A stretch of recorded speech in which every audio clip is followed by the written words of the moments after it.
இன்றைக்குரிய வேத வசனம் accountability,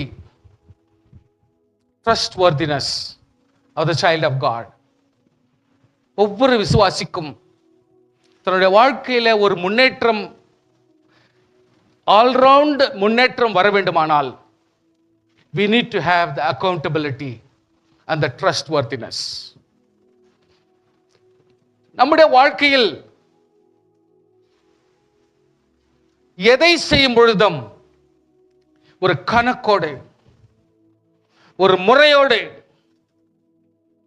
நேர்மையான, சரியான, உண்மையான கணக்கு பார்த்து செயல்பட்டால், என்னை நம்புகிற கர்த்தருக்கு நான் என்னுடைய ஒவ்வொரு செயல்களும், தினசரி செயல்களும் அது ஒரு நம்பத்தக்கதாக இருக்குமானால் நிச்சயமாகவே கர்த்தர், உன்னை இல்லாமல் வேற யாரை கர்த்தர் ஆசீர்வதிக்க முடியும்? உங்களை இல்லாமல் வேறு யாரை ஆசீர்வதிக்குமாறு சொல்லுங்க, அது சொல்லுங்க. கர்த்தருடைய பிள்ளைகளுடைய வாழ்க்கையில ஒரு தீர்மானம் வேண்டும். நான் என்னுடைய நேரம், என்னுடைய விசுவாசம், என்னுடைய சுவாசம், என்னுடைய நம்பிக்கை, என்னுடைய அன்பு, எந்த காரியத்தில், குடும்பமானாலும், கணவனானாலும், மனைவி ஆனாலும், என்னுடைய பணமானாலும், எந்த ஒரு செயலானாலும், நான் தூங்குகிறதா இருந்தாலும், நான் உட்கார்ந்துகிறதா இருந்தாலும், வேதம் வாசிக்கிறதா இருந்தாலும், ஒருவரோடு பழகிறதா இருந்தாலும், என்னுடைய நட்பா இருந்தாலும், என்னுடைய சிநேகமா இருந்தாலும், என்னுடைய அன்பா இருந்தாலும், எதுவாக இருந்தாலும் அதுக்கு கணக்கு போட்டு வேலை செய்யணும். நமக்கு யாரும் விரோதி கிடையாது. நம்மோடு இருப்பவர்கள் யாருமே விரோதி கிடையாது. நம்ம குடும்பத்திற்கு யாரும் விரோதி கிடையாது. சபையில் இருக்கிறவங்க விரோதியா இருக்கிறதுக்கு வாய்ப்பே கிடையாது. நம்ம யார்கிட்ட க்ளோஸா இருக்குவோமோ அவங்கள பிசாசு பயன்படுத்துவான். That's only the matter. நம்ம யார் நம்பிக்கையாக, நேசமாக, ரொம்ப க்ளோஸா இருக்கிறோமோ அவங்கள தான் பிசாசு பயன்படுத்தும் என்னுடைய விசுவாசத்தை கெடுக்கிறதுக்கு. அதனால என்னுடைய விசுவாசத்தை கெடுபடுவதற்கு எந்த ஒரு சூழ்நிலையாலும் நம்முடைய விசுவாசம் அக்கௌண்டோட, நியாயத்தோட செயல்பட்டால், ட்ரஸ்ட்வர்த்தியாய், நம்பிக்கை உள்ளவர்களாக நாம் செயல்படுவோமானால் இந்த வருஷம் முழுவதும் நாம் ஆசீர்வாதமாக முன்னேற முடியும் என்பதை நீங்கள் மறந்தில் வைத்துக் கொள்ளுங்கள். This concept is very, very important. என் தேவனுக்கு நான் கணக்குள்ளவனாக இருக்க வேண்டும். கர்த்தர் எனக்கு கொடுத்த சரீரத்துக்கு கணக்குள்ளவர்களாக இருக்க வேண்டும். ஆண்டவர் எனக்கு கொடுத்த ஆத்தும ஆதாயத்துக்காக கணக்குள்ளவர்களாக இருக்க வேண்டும். தேவன் கொடுத்த ரட்சிப்பை காத்துக்கொள்ள வேண்டும். தேவன் கொடுத்த நம்பிக்கையை காத்துக்கொள்ள வேண்டும். அவர் கொடுத்த விசுவாசத்தை காத்துக்கொள்ள வேண்டும். அவர் கொடுத்த நம்பிக்கையின் ஆசீர்வாதத்தை காத்துக்கொள்ள வேண்டும். அவர் நம்மை நம்பி கொடுக்கிற பணத்திற்கு சரியாக கணக்கு கொடுக்க வேண்டும். அவர் கொடுக்கிற சந்தோஷத்துக்கு சரியான கணக்கு கொடுக்க வேண்டும். நோய் இல்லாமல் நம்மை ஆறுதலாக வச்சிருக்கிறாரே, அதற்கு கணக்கு கொடுத்து தான் ஆக வேண்டும். எவ்வளவு உலகத்திலே கோடி கோடிக்கான ஜனங்கள் நம்பிக்கை அற்று இன்றைக்கு ஆசீர்வாதம் இல்லாமல் போயிடுறாங்க. அருகதையற்றவர்களாக இருந்த நமக்கு ஜபத்தினாலே பல நோய்களை நம்ம விட்டு மாற்றி விட்டார். சில தொல்லைகளை மாற்றி விட்டார். நம்மளை அறியாத எத்தனையோ ஆக்சிடென்ட்களை கர்த்தர் நமக்கு மாற்றி விட்டார். அப்படியானால் let us be accountable to the Lord. சமாதானத்தை கொடுத்தாரே, accountable to God. தேவன் கொடுத்த ஆஸ்தி, தேவன் நமக்கு கொடுத்த நன்மைகள், தேவன் கொடுத்த பணங்கள், தேவன் கொடுத்த ஆசீர்வாதத்தின் செல்வாக்குகள், let us be ಕೃತಜ್ಞತೆ ಇರಲೇಬೇಕು. ನಮಗೆ ಅದಕ್ಕೆ ஒரு நன்றி கடனாக அக்கவுண்ட்ஸ் இருக்கவே வேண்டும். தேவன் என்னை ஆசீர்வாதமாக வைத்திருக்கிறாரே, அதற்காக நான் நன்றி உள்ளவனாக இருக்க வேண்டும். I need to be accountable to the Lord. Second one, trustworthy. நம்பிக்கை உள்ளவராக என்னை ஆசீர்வதித்தார். ஏன் ஆசீர்வதித்தார்? மற்றவர்களுக்கு ஆசீர்வாதமாக இருக்க. என்னை பலப்படுத்துகிறார். ஏன் பலப்படுத்துகிறார்? மற்றவர்களை நான் பலப்படுத்த. ஆண்டவர் என்னை ஞானத்தினால் நிறைக்கிறார். ஏன்? மற்றவர்களுக்கு ஞானத்தை போதிக்க. ஆண்டவர் எனக்கு விசுவாசத்தை கொடுக்கிறார். ஏன் விசுவாசம் கொடுத்தார்? மற்றவர்களுக்கு விசுவாசத்தை போதிக்க. ஆண்டவர் எனக்கு சுகபலனை தந்தார். ஏன்? மற்றவர்களையும் நான் சுகமாய் நான் காப்பாற்ற. ஆண்டவர் எனக்கு உணவை ஆதரவாய் கொடுத்தார். ஏன்? நான் மற்றவர்களுக்கு முடிந்த அளவுக்கு ஆதரவாய் இருக்க, உதவியை செய்ய கர்த்தர் வைத்திருக்கிறார். சோ இன்றைக்கு ரட்சகன் யார்? நன்மை செய்கிறவர் யார்? சுகமளிக்கிறவர்கள் யார்? விசுவாசத்தை போதிக்கிறவர் யார்? நாம் மட்டுமே. நீ யாரும் இந்த உலகத்தில் செய்ய முடியாது. எவ்வளவு போட்டிகள் இருந்தாலும், எவ்வளவு எதிர்ப்புகள் இருந்தாலும், எவ்வளவு பேர் எவ்வளவு செஞ்சாலும் சரி, செய்யறதுக்கு மனசு இருக்கிறவங்க மட்டும்தான் சார் செய்ய முடியும். பணம் இருக்கிறவங்க செய்ய முடியாது.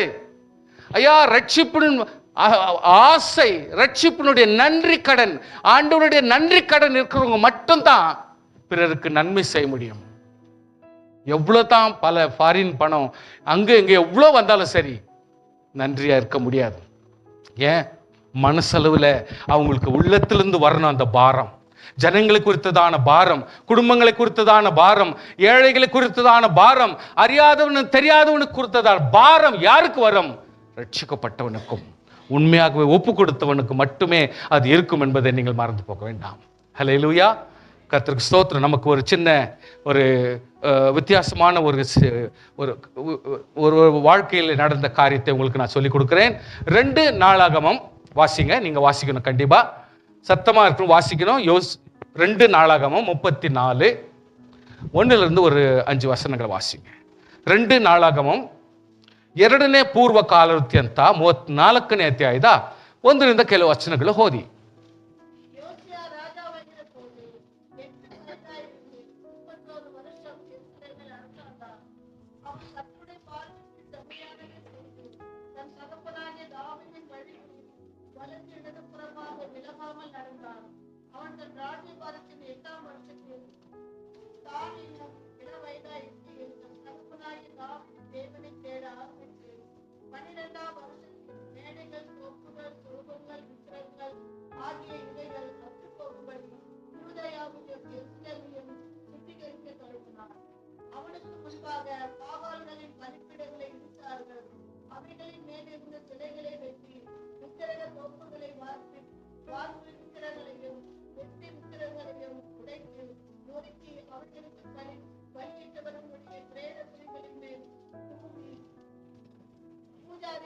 பூஜாசாரிகள் வாசிக்க.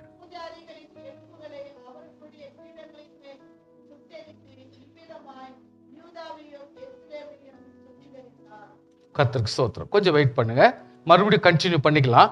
இருந்தாலும் கொஞ்சம் முக்கியமான விஷயத்தை நான் ஒவ்வொன்றா உங்களுக்கு நான் சொல்லித்தரேன். நம்மளுடைய வாழ்க்கையில என்னத்தை கற்றுக் கொடுக்க முடியும் இந்த இடத்துல, அதாவது இந்த வருஷத்தின் துவக்கத்திலே எப்படிப்பட்ட ஒரு ட்ரஸ்ட் வர்தினஸ் அண்ட் அக்கௌண்டபிலிட்டி நம்முடைய வாழ்க்கையில இருக்கிறது என்பதை இந்த அருமையான ஒரு சின்ன நபர், சின்ன குழந்தை நமக்கு சொல்லித்தராரு. ஸோ விசேஷமா நான் உங்களை மறுபடியும் நரேட் பண்ணி உங்களுக்கு சொல்றேன், கொஞ்சம் புரிஞ்சுங்க. ஒரு இதனுடைய சில அர்த்தங்கள் இதில் உண்டு. விசேஷமாக யோசியா என்பவர் தாவீதுக்கு பிறந்தவர் இல்லை. நீங்க எல்லாருக்கும் கொஞ்சம் கவனம் இருக்கணும்.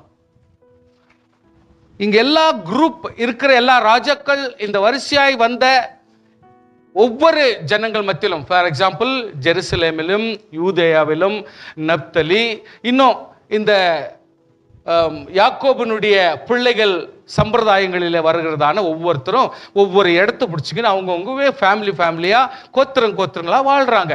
அவங்களுக்கெல்லாம் ஒரு வைராக்கியம் உண்டு. நாங்கள்லாம் முற்பிதாக்கள், நாங்கள் தேவனால் தெரிந்து கொள்ளப்பட்டவர்கள், எங்களுக்குன்னு ஆண்டவருடைய கவர்மெண்ட்ல சீட்டுங்க புக்கிங் ஆயிருக்குது, அதனால நாங்க 144 பேர் அப்படின்ற ஒரு சீட்டுங்க கூட புக் ஆயிருக்குதுன்ற ஒரு பெரிய வாஞ்சியம் அப்படி இருக்கலாம். ஆனால் விசுவாசியே, உன்னோடு கூட நான் தெளிவாக நான் பேசட்டும். என்னன்னா, யோசியா வழியாய் வந்தவன், அவன் ராஜாவாக அவனை நியமிக்கிற பொழுது 8 வயசு.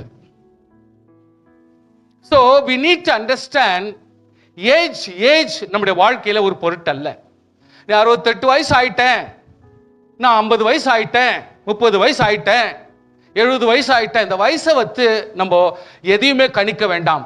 ஆண்டவராகிய கர்த்தர் எந்த வயதிலும் நம்மை ஆசீர்வாதமாய் நடத்த போதுமானவர். we should have a mind. அதற்கு மனசு இருந்தா மட்டுமே போதுமே ஒழிய இதற்கு வேற ஒரு பொறுப்பு, வேற ஒரு உத்தரவாதம் யாருமே கொடுக்க முடியாது. உன்னுடைய வயசை வச்சு கர்த்தர் எதையுமே செய்யறதில்ல. ஆண்டவர் உனக்கு நன்மை செய்கிறவர் மட்டுமே என்பதை மறந்து போக வேண்டாம். இவர் 8 வயசா இருக்கிறப்போ ராஜாவா மாறுறாரு. ஆனா இவருடைய 8 வயசுல இவருடைய மனசுல என்ன வருதுன்னா, இவ்வளவு பெரிய இஸ்ரவேல் ஜனத்திற்கு ராஜாவா என்னை மாற்றிருக்கும் பொழுது, ஏன்னா நம்ம எப்பொழுதுமே சாலமோன் குறித்து பேசுவோம். ஆனால் நான் உங்களுக்கு தெளிவா சொல்றேன், இன்றைக்கு ஒருத்தர் வித்தியாசமான ஒரு ஆளை படிங்க நீங்க. என்னன்னா, யோசியா அப்படின்ற இவர் 8 வயசுல ராஜா ஆயிட்ட பிறகு அவருடைய வாழ்க்கையில ஒரு குறிக்கோள் ஒன்று வருது. இந்த வருஷத்துல துவக்கத்துல ஏன் நான் இதை வச்சு உங்களோட பூஸ்ட் பண்றேன்னா, என்னை உற்சாகப்படுத்துது. அதுதான் உங்களை உற்சாகப்படுத்த வேண்டும் என்று சொல்லி அந்த வாஞ்சியோடு உங்களுக்கு சொல்லிக் கொண்டிருக்கிறேன். என்னவென்றால், அவன் கர்த்தருடைய பார்வைக்கு, தாவீதுனுடைய பார்வைக்கல்ல, பேரண்ட்ஸினுடைய பார்வைக்கல்ல, அல்லது சமுதாயத்தின் பார்வைக்கல்ல, இஸ்ரவேல் ஜனங்களுடைய பார்வைக்கல்ல. இங்க சொல்றது எப்படின்னா, கர்த்தருடைய பார்வைக்கு செம்மையானதை செய்து. Why don't we decide, என் ஆண்டவருடைய பார்வைக்கு நியாயமாக நான் வாழ்வேன், ஏன் ஒரு தீர்மானம் எடுக்கக்கூடாது? ஏன் ஒரு அப்படிப்பட்ட ஒரு தீர்மானம் எடுக்கக்கூடாது?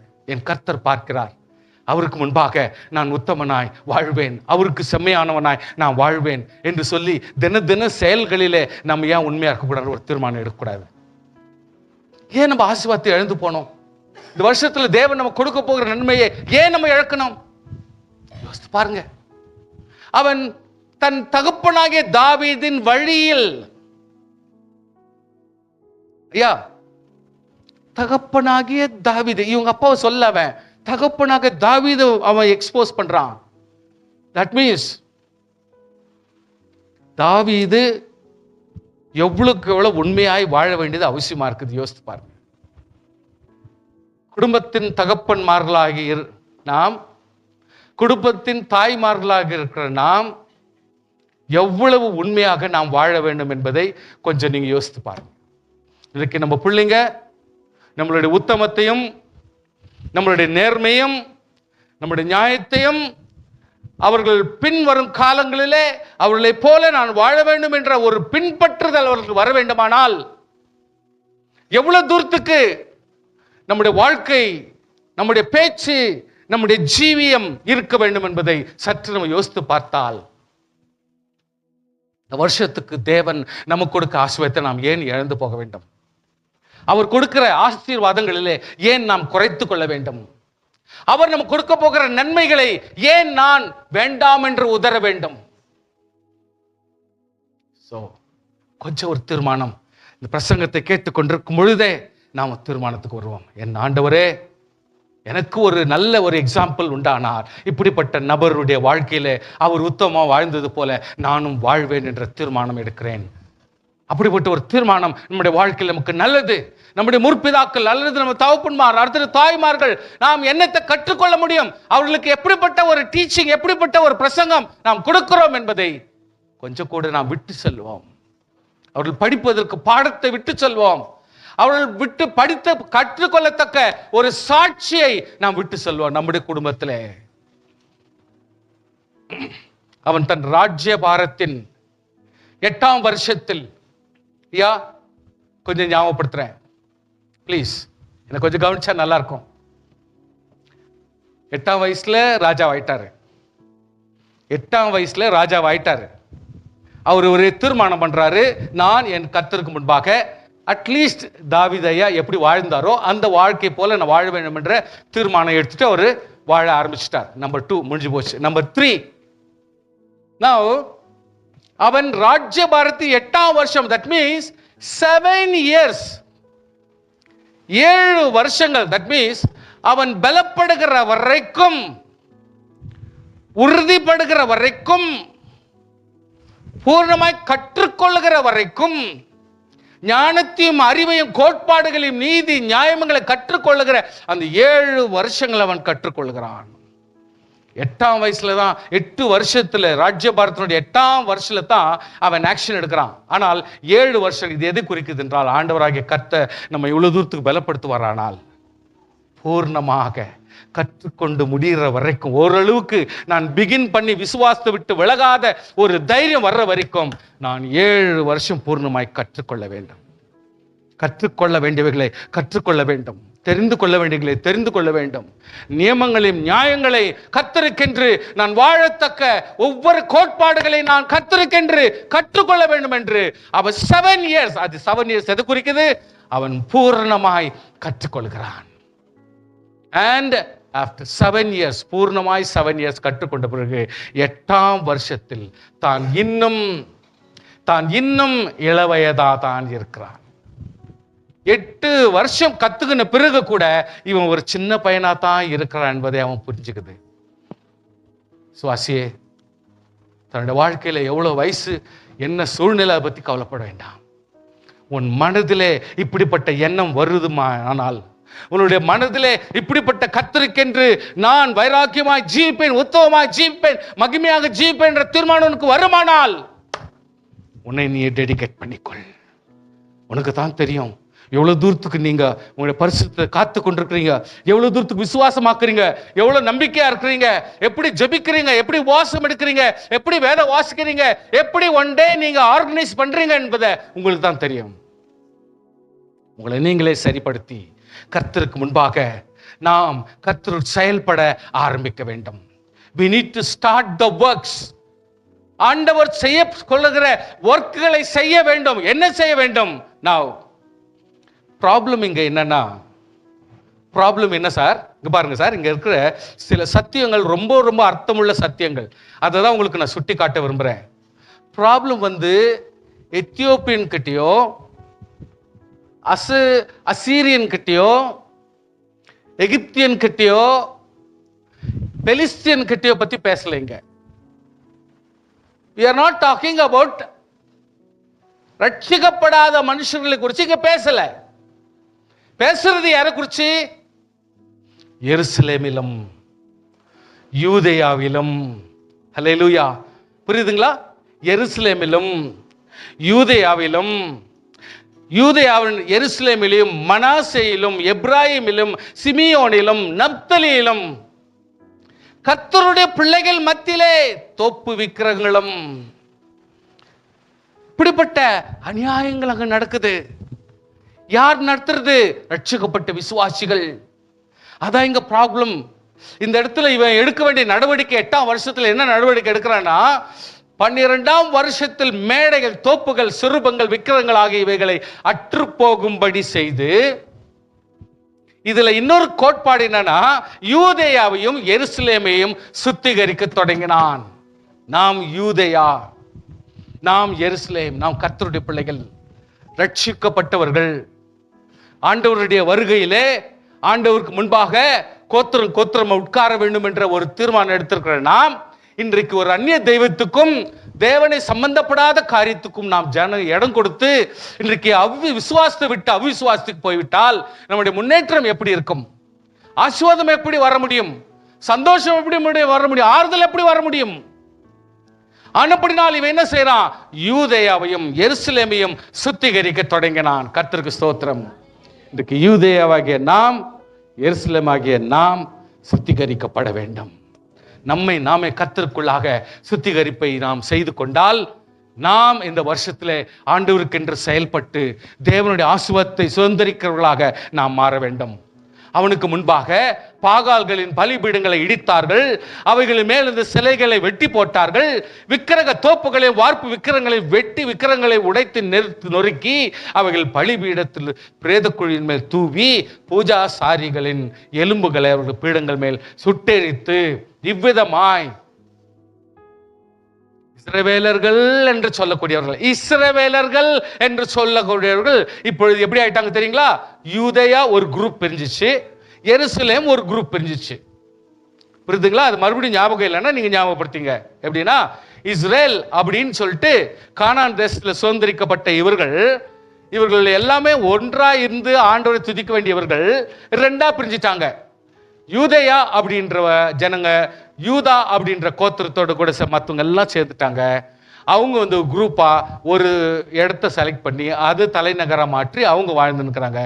அதே போல எருசலேம் அவங்களும் கிறிஸ்துவங்க தான், அவங்க செப்பரேட்டா ஒரு ஊரை தெரிஞ்சுக்கின்னு அந்த தலைநகரை மாற்றி அவங்க தொழுதுன்னுக்கிறாங்க. இப்ப என்ன ஆயிடுச்சுன்னா, இருக்கிறதுலயே குரூப்பா மாறுது.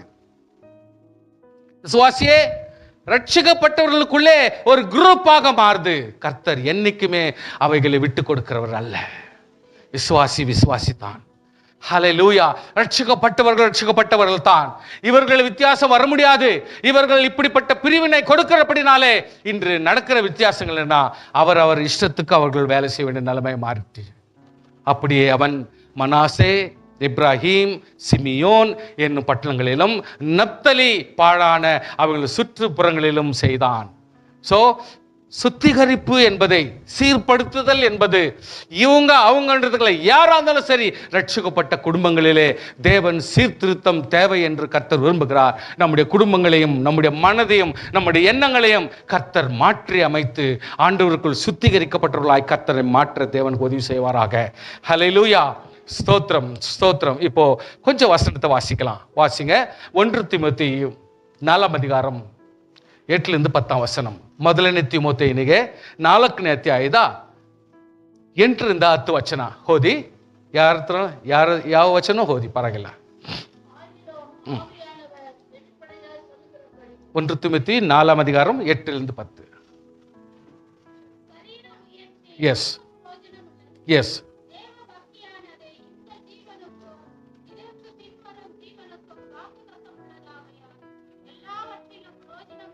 ஆமென். S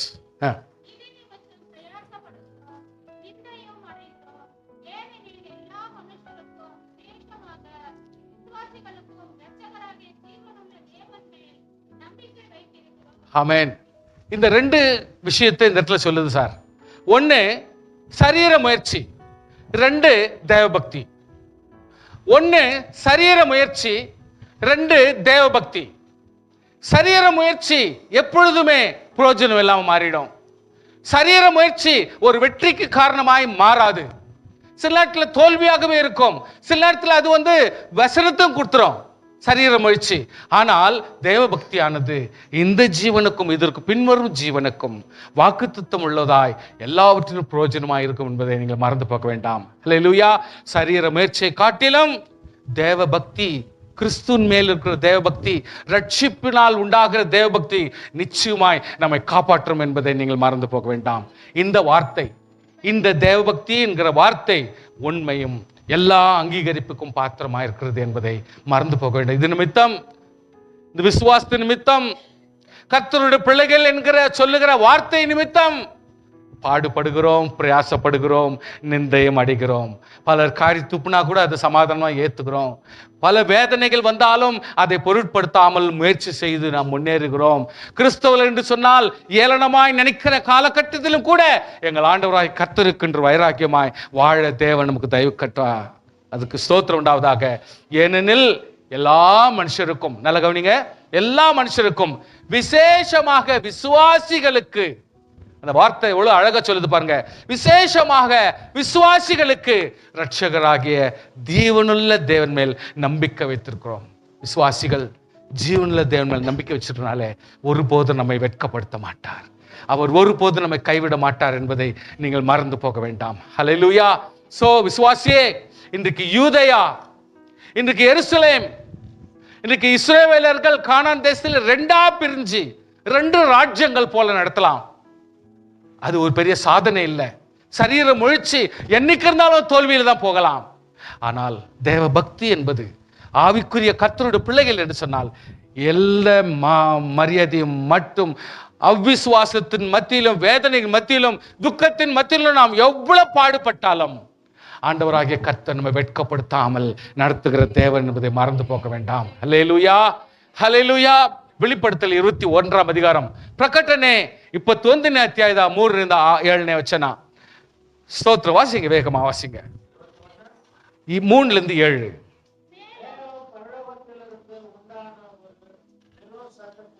yes.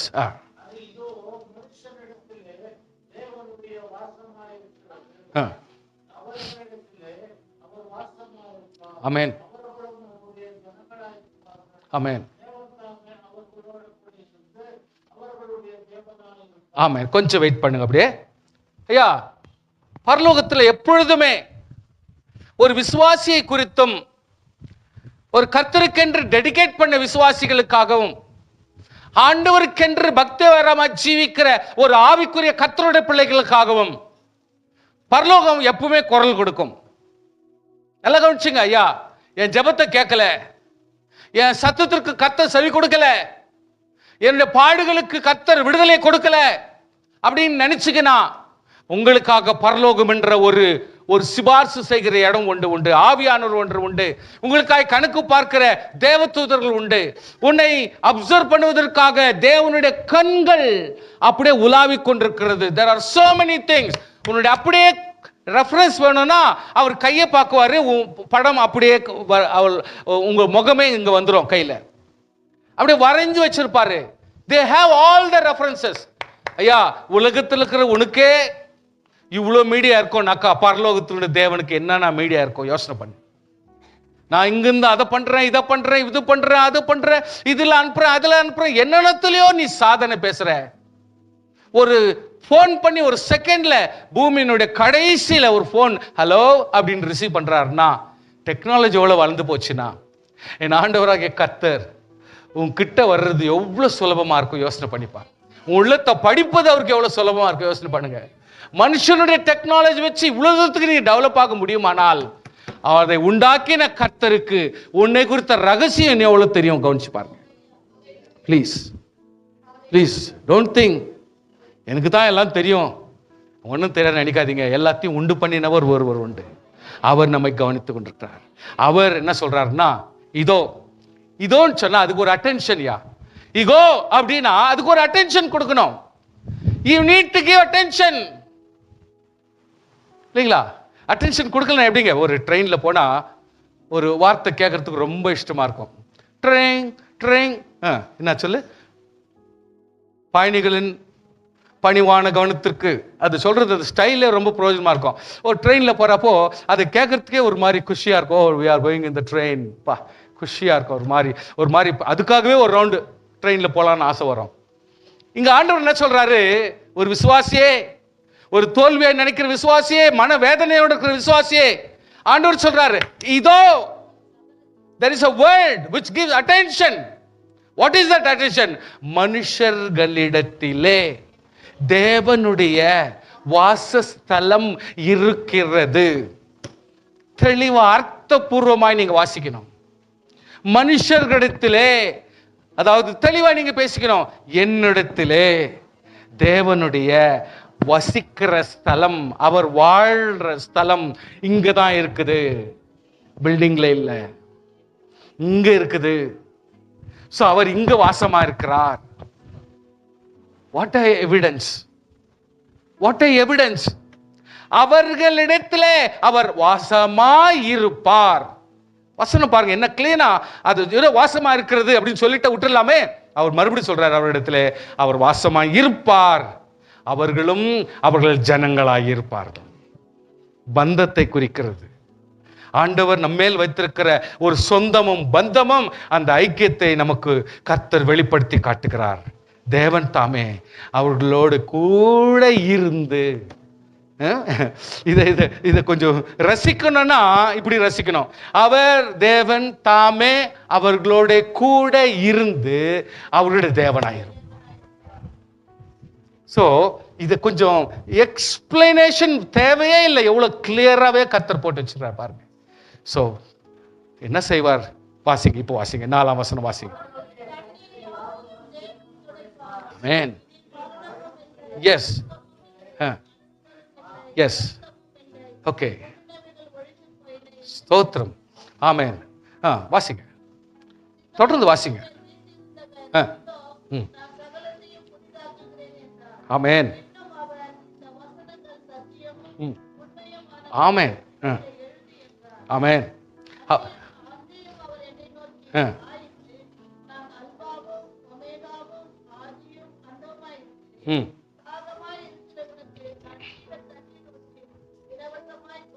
ஆமென்.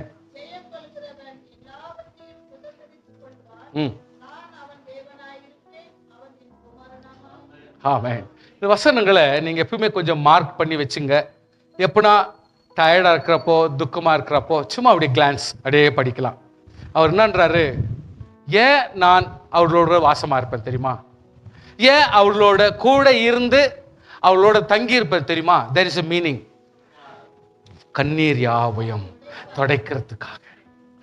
மரணமும் கிடையாது. நம்ம செத்துட்டா சரீரம் போய் இங்க போய் சேர்ந்துருது. நம்முடைய ஆத்துமாவை தேவதூதர்கள் பரலோகத்துல கொண்டு போய் சேர்த்து அமைதியான இடத்துல கொண்டு போய் வைப்பார். நாட்கள் வரு வரைக்கும் கர்த்தர் நம்மளை அமைதி காக்க அந்த இடத்துல வச்சிருப்பார்.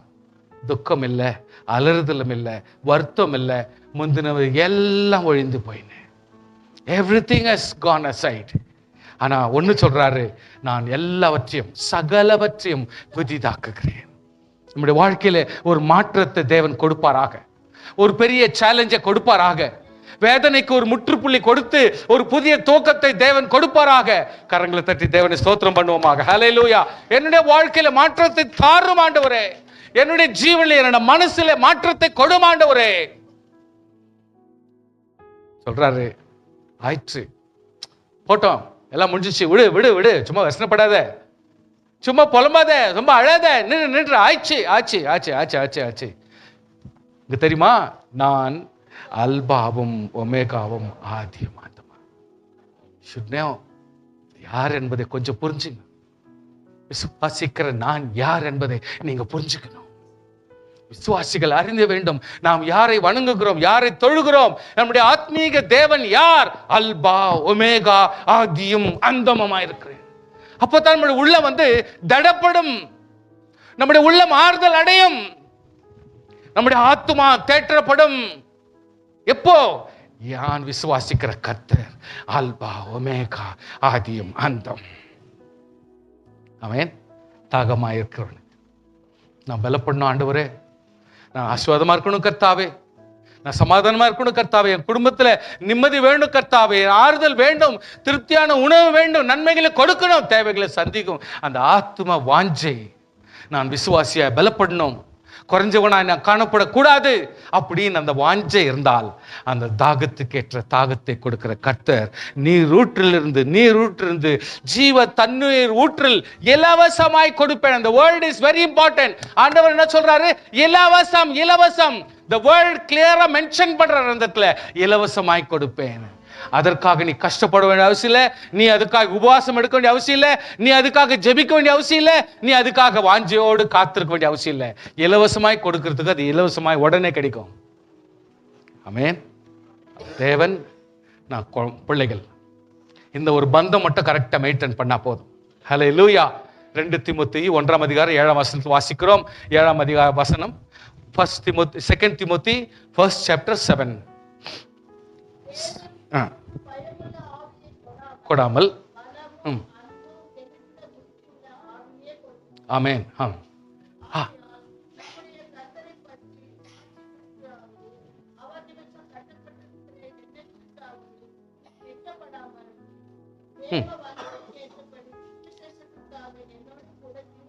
தீங்கு அனுபவி. அதாவது இங்க என்னன்றாரு, கர்த்தருடைய பிள்ளைகளே, தேவன் நமக்கு பயமுள்ள ஆவியை கொடுக்கல, ஒரு தோல்வியின் ஆவியை கொடுக்கல, ஒரு பிசாசினுடைய ஆவியை கொடுக்கல, ஒரு துக்கத்தின் ஆவியை கொடுக்கல. ஆண்டவர் கன்ஃபியூசிங் ஆவியை கொடுக்கல. ஆண்டவர் பழைய ஏற்பாட்டில் பார்க்கிறோம், கன்ஃபியூஸ் பண்ற ஆவியே ஒருத்தங்கிட்ட இருந்துச்சான். விதவிதமான ஆவிகள், நோய்களை கொண்டு வருகிற ஆவிகள், ஃபிட்ஸ் கொண்டு வருகிற ஆவிகள், அதாவது மந்திரத்தை கொண்டு வருகிற ஆவிகள், தந்திரத்தை கொண்டு வருகிற பலவிதமான ஆவிகள். ஒரு போர்ட்ஃபோலியோ வச்சுக்கின்னு ஒரு ப்ரோக்ராம் பண்ற மாதிரி பிசாசுகள் கிரியை நடத்தி இறங்கிடும். ஆளுங்கிட்ட அவங்களுடைய ஒரு வேலை செய்யற மாதிரி ப்ரோக்ராம் போட்டுக்குன்னு இறங்கிடுவாங்க ஆளுங்கிட்ட, அவங்களுடைய வேலைக்கு தகுந்த மாதிரி. ஆனால் ஆண்டவர் என்ன சொல்றாரு? நான் உங்களுக்கு ஒரு ஆள் பயப்படத்தக்க ஆவியை நான் உங்களுக்கு கொடுக்கவே இல்லை. எப்படிப்பட்ட ஆவியை கொடுத்திருக்கிறேன்? பலமும் அன்பும் தெளிந்த புத்தி உள்ள ஆவி. சோ நீங்க ஜெபிக்கும் பொழுது எப்பொழுதுமே நீங்கள் உச்சரிக்க ட்ரை பண்ணுங்க, கர்த்தாவே அன்பும் பலமும் தெளிந்த புத்தி உள்ள ஆவியை நான் என்னை திடப்படுத்தும் கர்த்தாவே, நான் பலப்பட எனக்கு உறுதி செய்யும் ஆண்டவரே என்று சொல்லி கேட்குங்க.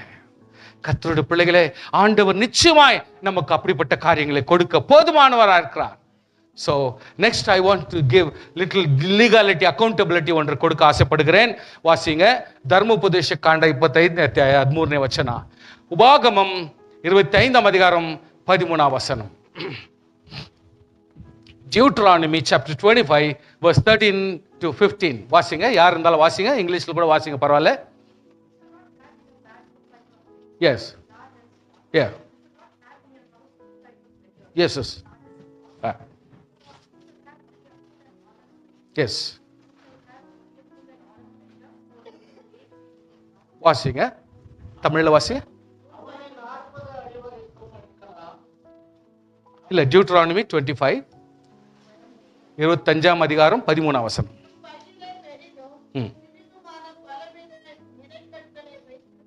எஸ், ஆமென்.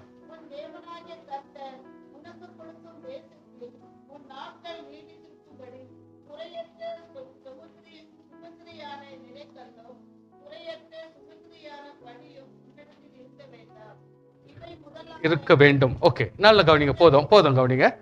அதாவது in this beginning of the year நம்ம கிட்ட இருக்க வேண்டியது, உன் பையிலே பெரிதும் சிறிதுமான பலவிதமான நிறை கற்கள் வைத்திருக்க வேண்டாம். What it means?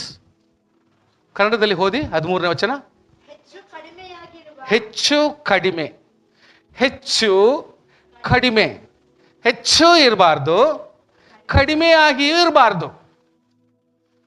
ಸರಾಸರಿಯಾಗಿ 1 kgಗೆ ಎಂತಹ ವೆಯ್ಟ್ ಇರಬೇಕೋ ಅದು ಇದ್ರೆ ಮಾತ್ರ ಅದಕ್ಕೆ ಸಮಾನ. ಹೆಚ್ಚು ಕಡಿಮೆ ಆದರೆ ದೇವರಿಗೆ அது மெச்சிசல்படல. அர்த்தம் ಮಾಡ್ಕೊಳ್ಳಿ. இப்போ இதிலிருந்து நாம் கற்றுக்கொள்கிற ஒரு வார்த்தை என்னவென்றால், உன் பையிலே,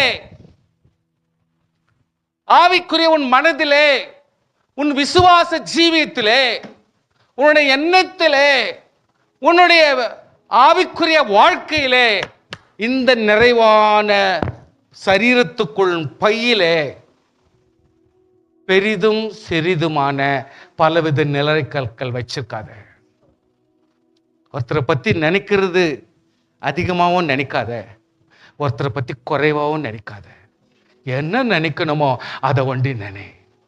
தேவனுக்கு எவ்வளவு மரியாதை செலுத்தணுமோ அவ்வளவு தூரத்துக்கு நிறை கற்களாய் வச்சுங்க. ஒரு பிசாசு எந்த அளவுக்கு நியமிக்கணுமோ அப்படி நியமிங்க. ஒரு ஆவிக்குரிய பிள்ளைகளையும் ஜனங்களையும் குடும்பத்தையும் எந்த மாதிரி வெயிட் போடணும் அதை நினைங்க.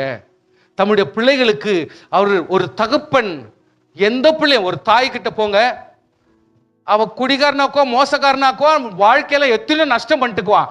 பட் ஸ்டில் அவங்க என்னன்னுவாங்க, ஏதோ பாவம் அந்த பிள்ளை புத்தி கட்டு வேலை செய்யுது, என்ன பண்றது, அந்த பிள்ளையும் நான் விட்டுற முடியாதே, நான் என்ன பண்ணிட்டோம், அந்த பிள்ளையும் வேணுமே, கர்த்தாவே அவனை காப்பாத்துப்பா, அவனை தான் கெஞ்சி நிற்பாங்க. நல்லவனை பத்தி யோசனை வர்றதே ரொம்ப லேட்டா தான் இருக்கும். அவங்கள பத்தியே தான் எப்ப பாரு ஆண்டவர்கிட்ட புலம்பி நிற்பாங்க. கர்த்தர் அவங்க ஜபத்துக்காவது கர்த்தர் அவங்களை காப்பாத்தி நிற்பாரு. ஸ்தோத்திரம் சொல்லுங்க பார்க்கலாம். இது தாயினுடைய உள்ளம். பட் தகப்பன்மார்கள் ஜஸ்டிஃபை பண்ணுவாங்க, இதான் நியாயம்ப்பா, இதான் நீதிப்பா, இந்த மாதிரி தப்பு பண்ணக்கூடாது அப்படின்னு கரெக்டா தான் சொல்லுவாங்க. அவங்க அது கரெக்ட் தான்.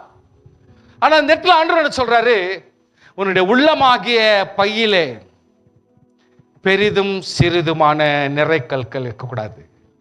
நிறை கற்கள்னா 1000 grams, 1 kgனா 1000 grams மட்டும் தான் இருக்கணும். அதுதான் நிறை கற்கள். அதுக்கு மேல இருந்தாலும் தப்பு, அதுக்கு கம்மி இருந்தாலும் தப்பு தான். சோ ஒரு விசுவாசினுடைய கணக்கு கரெக்டா இருக்கணும். ஒரு ஆவிக்குரிய பிள்ளைகளுடைய கணக்கு கரெக்டா இருக்கணும். இன்னைக்கு நான் ஆராதனைக்கு போகத்தக்கவன், அதான் கணக்கு. நான் கர்த்தரை தொழத்தக்கவன், அதான் கணக்கு. நான் தேவனை மகிமைப்படுத்தத்தக்கவன், அதான் கணக்கு. இதுல நிறைய இருந்தாலும் தப்பு, இது குறையா இருந்தாலும் தப்பு. உன் வீட்டில் பெரிதும் சிறிதுமான படி கற்கள் வைத்திருக்க வேண்டாம். You cannot wait, you cannot keep. So கர்த்தருடைய பிள்ளைகளே, ஹல்லேலூயா, கர்த்தருடைய நாமத்திலே இந்த இடத்துல ரொம்ப கிளியரா சொல்றாங்க, ஒன்னு பெருசா வச்சு ஒன்னு சின்னதா வச்சிருந்தா பேலன்சிங் எப்படி கிடைக்கும்? நிறைய எப்படி வரும்? ஒழுக்கம் எப்படி வரும்? நேர்மை எப்படி வரும்? நியாயம் எப்படி வரும்? நீதி உள்ளவன் மீனிங் என்ன வந்துச்சு? என்னுடைய வாழ்க்கையில நான் முன்னேறுகிற ஒவ்வொரு பாதையும் ஒழுக்கமான பாதையாக இருக்க வேண்டும். அது நீதியாக இருக்க வேண்டும். இதுக்கும் படிக்கும், அந்த படிக்கும், இந்த படிக்கும், இந்த படிக்கும், இந்த படிக்கும், எல்லாத்துக்கும் ஒரே நீதி காணப்பட வேண்டும். நீதி காணப்படவிட்டால் நம்முடைய நிறைவான முன்னேற்றம் தடைப்பட்டு போகும். நம்முடைய முன்னேற்றம் தடைப்பட்டு போகும்.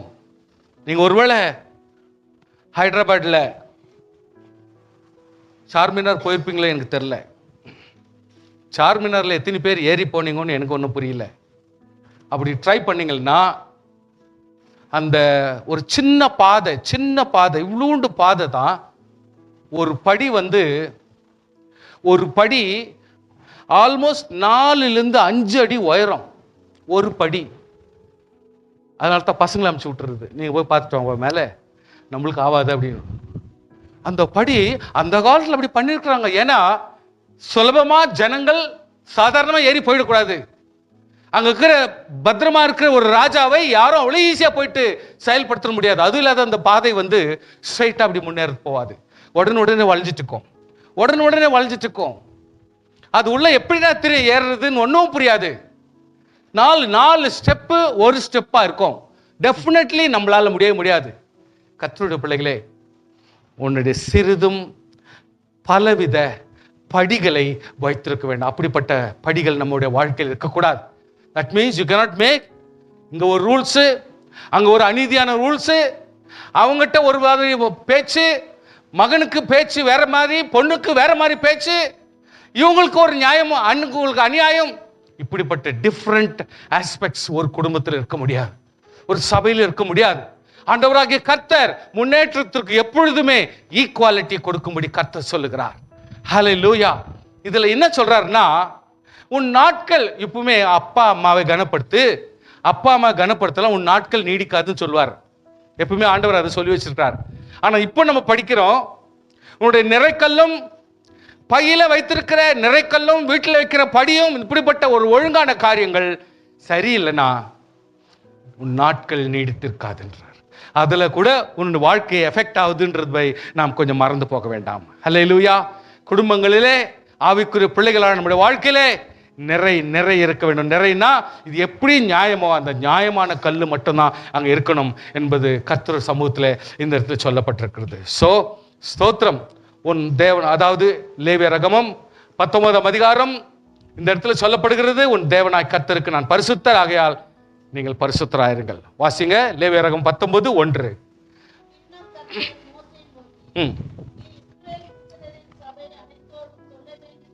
என்னவென்றால், ஆமாங்க, இப்ப ஆண்டவர் சொல்றாரு, நம்முடைய குடும்பம் அப்படின்னு நினைச்சுக்கிட்டீங்கன்னா, நான் ஒரு கர்த்தருடைய பிள்ளைகளோட குடும்பத்தில் இருக்கிறேன் நீங்க நினைக்கிறீங்கன்னா நான் பரிசுத்தர். அப்போ நீங்க யாராக்கணும்? பரிசுத்தரா இருக்கணும். இதுதான் கோட்பாடு. அப்போ பரிசுத்தருடைய கேங்ல சேரணும்னா நான் பரிசுத்தரா தான் இருக்கணும். அப்படி இல்லைன்னா நம்ம பரிசுத்தரா இருக்க முடியாதுன்றாரு. டைம் இல்லாதனால சீக்கிரம் முடிக்கிறேன், பிகாஸ் இன்னும் ஒரு 5 minutes நான் முடிக்கணும். தன் தாய்க்கும் தகப்பனுக்கும் பயந்துக்கணும், ஓய்வு நாட்களை கடைபிடிக்கணும், விக்கிரகங்களை நாடாமல், வார்ப்பிக்கப்பட்ட தெய்வங்களை உங்களுக்கு உண்டாக்காமல் இருப்பீர்களாக, தேசத்தின் பயிரை அறுக்கும் பொழுது, உன்னுடைய வெள்ளாண்மையை அறுக்கும் பொழுது, உன்னுடைய வீட்டில் சம்பளத்தை நீங்க வாங்கும் பொழுது கொஞ்சம் நீங்க ஒதுக்கி வச்சு, அந்த லேசா வருது பாருங்க, ஒரு 10 ரூபாய், ரொம்ப ஒரு 20 ரூபாய் வருது பாருங்க, கொஞ்சம் 50 ரூபாய் வந்துச்சு பாருங்க, இதை கட்டில் வைக்கல, நீங்க தனியாக வச்சுக்கிறீங்க, அதெல்லாம் தூக்கி செப்பரேட்டா வச்சு ஒரு ஏழைங்களுக்கு கொடுக்கறதுக்கு ட்ரை பண்ணுங்க. ஏன்னா நம்ம யாரும் இப்பெல்லாம் வயல்வெளியில பயிர் வைக்கிறதுல அந்த சைடில் ஒதுங்கின பயிர்களும் நம்ம யாரும் சேர்க்கறது இல்லை. நம்மக்கிட்ட யாரும் பயிர் சமாச்சாரம் இல்லை. ஆனப்படினால நம்ம என்ன செய்யணும்? நமக்கு ஒதுக்கி இருக்கிற காசுகள், உன் வீட்டில் வந்ததான 5 ரூபாய்கள், ஏன் இப்பெல்லாம் 20 ரூபாய் கூட வந்துருச்சு, இப்படிப்பட்ட காரியங்கள் காயின்ஸ்ல வந்துச்சுன்னா அதை கொஞ்சம் ஏழைங்களுக்கும் அனாதி பிள்ளைங்களுக்கும் கொடுக்கறதுக்காக நீங்க ஒதுக்கி வச்சிருங்க. கர்த்தர் நிச்சயமா உங்களை அப்படி ஆசீர்வதிப்பார். உன் வயலில் ஓரத்திற்கு தீர அறுக்காமல், சிந்தி கிடக்கிற கதிர்களை பொறுக்காமல், அதில் சிந்தி கிடக்கிற பழங்களை பொறுக்காமலும், அவைகள் எலிவனுக்கும் பரதேசிக்குள்ளும் கொஞ்சம் விட்டுடு.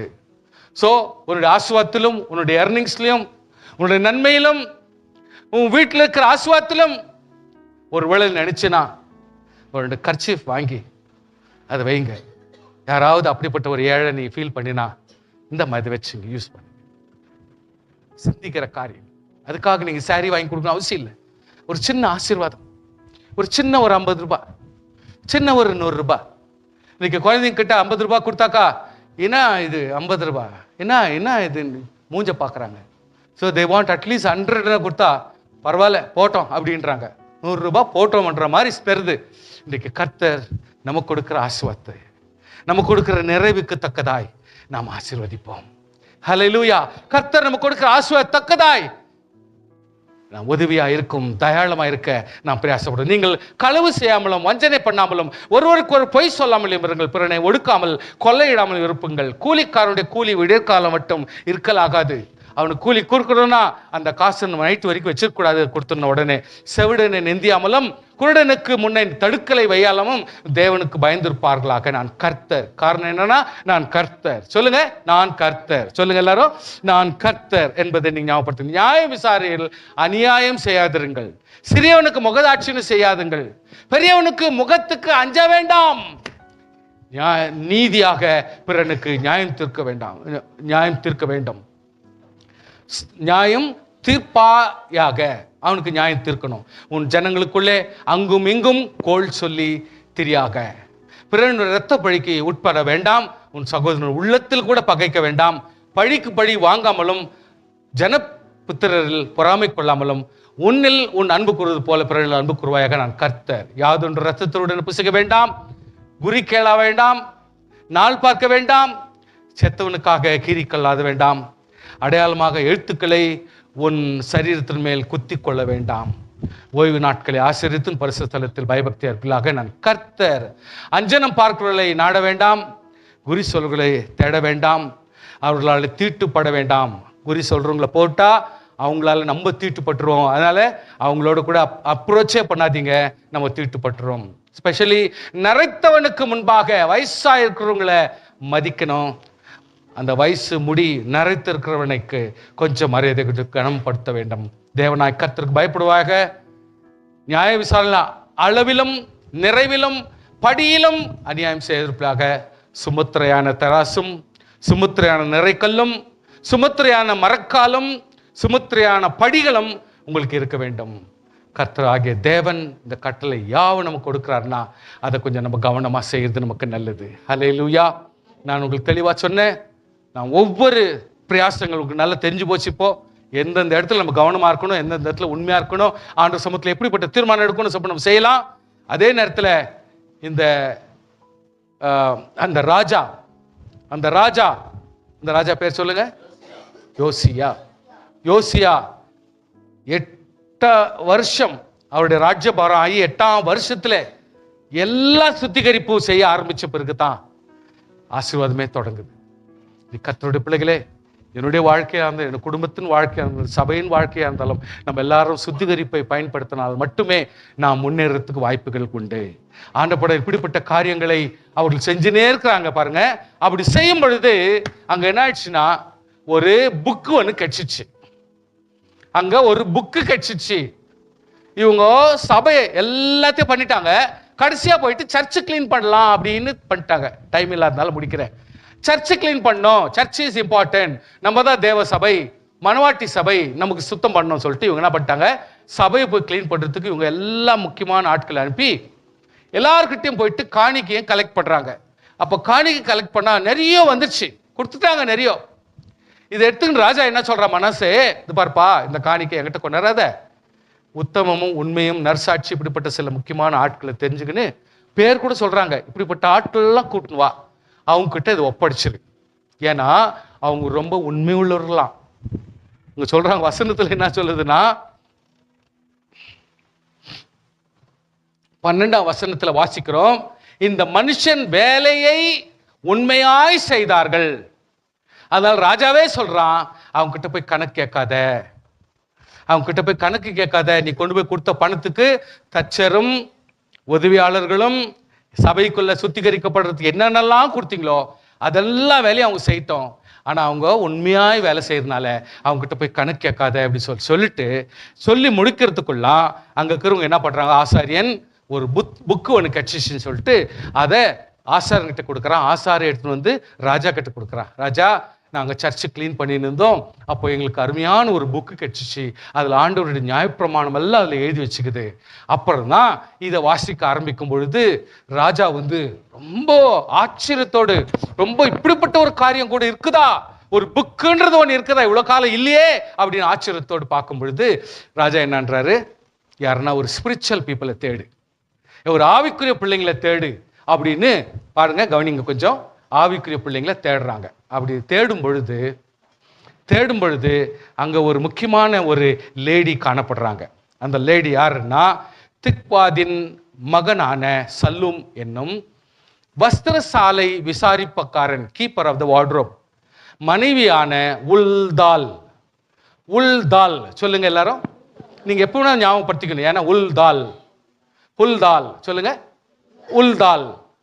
ஹல்லேலூயா. சோ உல்தால் அப்படி ஒரு தீர்க்கதரிசினி. அதாவது பேர் வித்தியாசம் இருக்கலாம், ஆனா நான் என்னன்றேன், ஊர் உலகத்துல 1000 கதை இருந்தாலும் நம்முடைய காரியங்களை சுத்திகரிப்பு நடந்துன்னு, சபையிலும் சுத்திகரிப்பு நடந்துன்னு எல்லாம் நடந்திருந்தாலும், இன்றைக்கு வேத வசனம் கிடைச்ச பிறகு ஒரு நியாயத்துக்கும் நீதிக்கும் ரட்சிக்கப்பட்டவர்களுக்கும் தீர்க்க தரிசனத்துக்கும் சம்பந்தப்பட்ட ஒரு ஆள் தேட வேண்டிய சூழ்நிலை வருதுன்னா அது ஏன் நீங்களா இருக்கக்கூடாது? அந்த உல்தால் நீங்களா ஏன் இருக்கக்கூடாது? உங்களை தேடி வர வேண்டிய சூழ்நிலை வருது. என்னதான் ராஜ்யத்தில் சுத்திகரிப்பு நடந்தாலும், என்னதான் சுத்திகரிப்பெல்லாம் நடந்து தேவாலயத்தில் சுத்திகரிப்புன்னு போனாலும், அங்க என்ன சொல்ற ராஜா? ஒரு ஆவிக்குரிய ஆளை தேடு, தேவனுடைய இஷ்டத்தை தேடு, தேவனுடைய பிரியத்தை தேடு, தேவனுடைய கொள்கையை தேடு. எதுக்காக கர்த்தர் இப்பொழுது நியாயப்பிரமாண புஸ்தகத்தை எங்களுக்கு காட்டினாரு? இதுக்கு என்ன விளக்கம்? இதை தெரிஞ்சோன்னா ஒரு உத்தமமான டெடிகேட்டட் பர்சனை தேடி பாருங்க.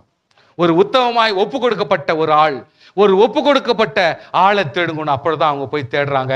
அப்பொழுது இல்கியாவின் ராஜா அனுப்பிய மற்றவர்கள் அஸ்ராவின் குமாரனாகிய திக்வாதின் மகனான சல்லூம் என்னும் வஸ்திரசாலை உசாரிப்புக்காரன், கீப்பர் ஆஃப் த வேர்ல்ட், அதாவது வார்ட்ரோப் மனைவியாக உல்தால் என்னும் தீர்க்கதரிசியான இடத்துல போனார்கள். அவள் எருசலேமில் 2ஆம் வகுப்பில் குடியிருந்தாள். She dwelt in the Jerusalem. ஒரு காலனி, ஒரு college. We call it as a colony college. நல்லா கவனிங்க ப்ளீஸ். ஒரு காலேஜ் காலனியில தங்கி இருக்கிற செகண்ட் கிளாஸ் லேடி, நம்மளை போல செகண்ட் கிளாஸ் லேடி தீர்க்கதரிசி ஆக்குறாங்க. ஏன் நம்ம இருக்கக்கூடாது? ஏன் நம்மளா இருக்கக்கூடாது? கர்த்தர் நம்ம இடத்துல தேவனுடைய வசனத்தை தேடுவார்களே, தேவனுடைய விளக்கத்தை தேடுவார்களே, தேவனுடைய நியாயத்தை தேடுவார்களே. ஏன் பாஸ்டரா தான் இருக்கணுமா? ஏன் ஒரு விசுவாசியா தான் இருக்கணுமா? இல்ல அவங்கள தான் இருக்கணுமா? கர்த்தருக்கு உண்மையா இருந்தா ஒரு சகோதரியே, நீ ஒரு உல்தால் என்கிற ஸ்திரீ தீர்க்கதரிசியாக இருக்கலாமே. ராஜாவை உன்னை தேடி வர்றாரு. அப்படியானால் உன்னுடைய உத்தமம், உன்னுடைய ஜெபம், உன்னுடைய உபவாசம் எவ்வளவு பிரயோஜனமா இருக்குது என்பதை நீ மறந்து போக வேண்டாம். Not NEET. நீ ஒருவேளை ஒரு பாஸ்டர் ஆக்கணும்னு அவசியமா? அவசியம் இல்லை. எல்லாருமே ரெவரண்ட் ஆக்கணும்னு அவசியமா? எல்லாமே பெரிய ஆளாக்கணும்னு அவசியமா? தேவையில்லை. கர்த்தர் ஒன்று ஒரு தீர்க்கதரிசியாக மாற்றலாமே. இன்றைக்கு அவங்க தேடின்னு வர்றாங்களே. she is only second class lady. வசதி உள்ளவள் அல்ல, ஒரு வசதி உள்ளவள் அல்ல. கர்த்தருக்கு முன்பாக செகண்ட் கிளாஸ் பீப்புளா தான் இருந்தாங்க. அவனோட மனைவி ஏன் இவ்வளவு தூரத்துக்கு தீர்க்கதரிசினி ஆக்குறாங்களே? அவங்க போய் கேட்ட பிறகு அந்த அம்மா தீர்க்கதரிசனம் சொல்றாங்க. ஆண்டவராகிய கர்த்தர் இதற்கு முன்பாக எத்தனையோ வருஷத்துக்கு முன்னால் சொல்லி வச்சுட்டு இருக்கிறாரு, இனி இந்த ஜனங்கள் ஆண்டவருக்கு விரோதமாய் செயல்பட்டு நிறைய பேர் சாக போறாங்க. இன்றைக்கு ராஜா இதை காக்க வேண்டும் என்று சொல்லி கட்டளை போட்டு அந்த அம்மா இப்போ அந்த சந்தர்ப்பத்தை எடுக்கிறாங்க. அந்த சந்தர்ப்பம் எடுத்து பேசும் பொழுதுதான் இங்க நடக்கிறது என்னவென்றால், எருசலேமிலும் பென்யமீனிலும், லாஸ்ட் வசனத்தை நான் வாசித்திருக்கிறேன், எருசலேமிலும் 32ஆம் வசனம், எருசலேமிலும் பென்யமீனிலும் காணப்பட்ட யாவரையும் அதற்கு உட்பட பண்ணினான். அப்படி எருசலேமின் குடிகள் யாவரும் பிதாக்கள் தேவனாக அந்த தேவனுடைய உடன்படிக்கை செய்தார்கள். யோசியா இஸ்ரவேல் புத்திரருடைய தேசங்கள் எங்கும் உண்டான அருவருப்புகளை எல்லாம் அகற்றி, ரூல்ஸ் அவ்வளவுதான், ஒரே ரூல்ஸ் நான் சொல்றேன். இஸ்ரவேலும் யூதேயா இந்த ரெண்டும் கிறிஸ்டியன் டாமினேட்டட் பிளேசஸ். இந்த பிளேஸ்ல யாரும் உங்க இஷ்டத்துக்கு பண்ண முடியாது. எல்லாரும் பரிசுத்தத்தை காக்க வேண்டும், எதுவுமே கர்த்தருக்கு விரோதமா செயலுக்கு கூடாது சொல்லிட்டு ஸ்ட்ரிக்ட் ரூல் போட்டான். எப்பொழுது? அந்த வேத வசனத்தை கண்டெடுத்த பொழுது. சுவாசியே, ஒரு வசனத்தை நாம் படிக்கும் பொழுது, ஒரு வேத வசனத்தை படிக்கும் பொழுது நமக்கு ஒரு பெரிய உத்வேகம். இஸ்ரவேலில் காணப்பட்டவர்கள் எல்லாம் தங்கள் தேவனாகி கர்த்தருக்கு செவி கொடுக்கும்படி செய்தான். அவன் உயிரோடு இருந்த நாளெல்லாம் அவர்கள் தங்கள் பிதாக்களின் தேவனாகிய கர்த்தரை விட்டு பின்வாங்கவில்லை. ஹல்லேலூயா. இன்னைக்கு நம்முடைய வாழ்க்கையிலே நாம் பின்வாங்க வேண்டாம். கொஞ்ச நேரம் எழுச்சி கர்த்தரை ஸ்தோத்திரம் பண்ணலாமா? தேவனே, உம்மை நம்பியிருக்கிறோம் கர்த்தாவே, உம்மை நம்பியிருக்கிறோம் கர்த்தாவே. 8 வயசு தான், 7 வருஷமா பிரயாசப்பட்டான். 7 வருஷமா அவஸ்திப்பட்டு பல காரியங்களை கற்றுக்கொண்டு எனக்கு முன்னாக உத்தமமாய் வாழ்ந்த ஒரு உத்தமன் தாவீது ராஜா வாழ்க்கையில் எத்தனையோ தோல்விகள், எத்தனையோ நஷ்டங்கள், எப்பவுமே கஷ்டவாளி, எப்பொழுதுமே துக்கத்தின் செய்தி, எப்பவுமே வேதனை, சமாதானமா வாழல, நிம்மதியா வாழல, ஒரு வீடுன்னு ஒழுக்கமா இல்லை அவங்ககிட்ட. பாவம். அப்படிப்பட்டவனை இவன் சொல்றான், அவனுடைய சாட்சி எனக்கு முக்கியம்னு அவன் ஃபாலோ பண்றான். இந்த வருஷத்தினுடைய துவக்கத்திலே நாம் எடுக்கிற தீர்மானங்கள், கர்த்தருக்கென்று நான் வாழ்வேன், தேவனுக்கென்று ஜீவிப்பேன், கர்த்தருக்கென்று மகிமை சாட்சியாய் இருப்பேன், விட வேண்டியவர்களை விடுவேன், கர்த்தரே ஸ்தோத்திரம், உமக்கு சமானமாய் உமக்கு ஆசீர்வாதமாய் என்ன வேண்டுமோ அதை நான் தீர்மானத்தில் எடுத்துக்கொண்டு வருகிறேன், ஒப்பு கொடுக்கிறேன். கிரியை செய்யும் தேவனே, செயல்படுத்தும் ஆண்டவரே, உறுதிப்படுத்தும் தேவனே, உறுதிப்படுத்தும் கர்த்தாவே.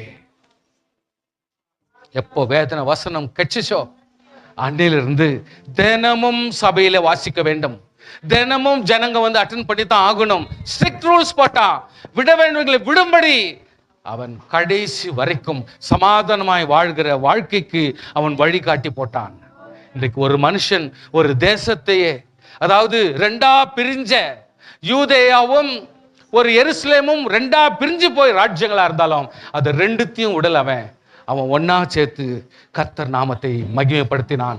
இன்றைக்கு கர்த்தருடைய பிள்ளைகளே, பிரிவினை மாற்றுங்கள், வேதனையை எடுத்து போடுங்கள், துக்கத்தை எடுத்து போடுங்கள், அசமாதானத்தை எடுத்து போடுங்கள், கர்த்தருக்கு என்று செயல்படுவோம். ஆண்டவர் பெரிய காரியம் நம்முடைய வாழ்க்கையில் செய்ய முடியும். ஸ்தோத்திரம். ஜெபம் பண்ணுங்கள், பார்க்கலாம். எல்லாரும் ஸ்தோத்திரம் பண்ணுங்க, கர்த்தர் நாமத்தை துதியுங்கள். ஸ்தோத்திரம். இயேசுவே, எங்கள் மாற்றத்தை கொடும் ஆண்டவரே. இந்த வருஷத்துல எங்களுக்கு ஒரு பெருத்த நன்மைகளையும் ஆசீர்வாதங்களும் கிருபைகளும் உண்டாக, ஆவிக்குரிய நன்மைகளினாலும் பெருத்த நன்மைகளும் வரங்களையும் சொப்பனங்களையும் தீர்க்க தரிசனங்களையும் ஆண்டவரே ஸ்தோத்திரம், ஆவியின் வரங்களை எங்களுக்கு கூட்டி தாரும். தேவ மகிமையினால் நிரப்பும் ஆண்டவரே.